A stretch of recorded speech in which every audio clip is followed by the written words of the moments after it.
کرین اور سانپ۔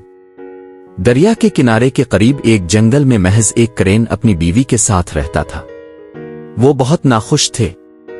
جب بھی بیوی اپنے گھونسلے میں انڈے دیتی، ایک بڑا کالا کوبرا جو درخت کے کھوکھلے میں رہتا تھا انہیں کھا جاتا۔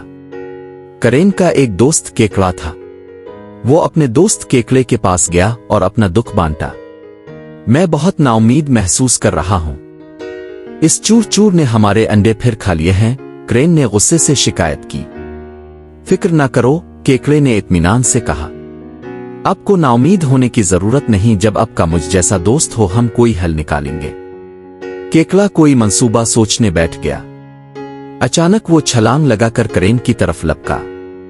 دوست، میرے پاس ایک شاندار منصوبہ ہے، کیکڑے نے کہا اور کرین کی گاڑی میں کچھ سرگوشی کی۔ کرین واپس اپنے گھونسلے کی طرف اڑ گئی اور اپنی بیوی کو کیکڑے کے منصوبے کے بارے میں سب کچھ بتا دیا۔ وہ بہت پرجوش تھا۔ کیا آپ کو یقین ہے کہ یہ کام کرے گا؟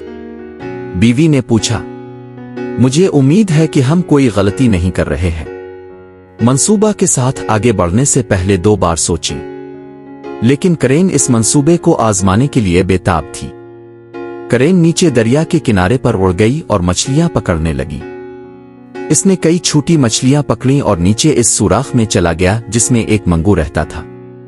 اس نے سوراخ کے منہ پر مچھلی گرا دی۔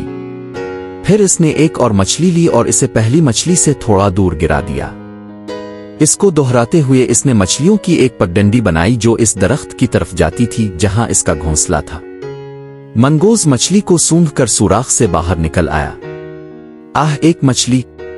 منگو نے خوشی سے کہا اور جلدی سے اسے کھا گیا۔ اس کے بعد وہ مچھلیوں کی پگڈنڈی کا پیچھا کرنے لگا۔ جیسے ہی وہ اس درخت کے قریب پہنچا جہاں کرین اور سانپ رہتے تھے، پگڈنڈی ختم ہو گئی۔ مزید مچھلیاں نہ ملنے پر اس نے ادھر ادھر دیکھا۔ اچانک اسے درخت کے دامن میں سیاہ کوبرا نظر آیا۔ منگوس کو دیکھ کر کوبرا اپنی جان کی بازی ہار گیا۔ دونوں کافی دیر تک لڑتے رہے اور آخر کار منگو نے سانپ کو مار ڈالا۔ کرینے جو اپنے گھونسلے سے لڑائی دیکھ رہی تھیں انہوں نے سکون کا سانس لیا۔ اگلے دن منگوز مزید خوراک تلاش کرنے کی امید میں اسی راستے پر چلنے لگا۔ جب وہ اس درخت کے پاس پہنچا جہاں پگڈنڈی ختم ہوتی تھی، اس نے کھانے کی تلاش میں درخت پر چڑھنے کا فیصلہ کیا۔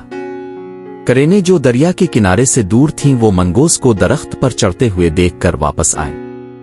اپنے گھونسلے میں تلاش کرنے پر انہوں نے دریافت کیا کہ اس بار منگوز ان کے تمام انڈے کھا چکے ہیں۔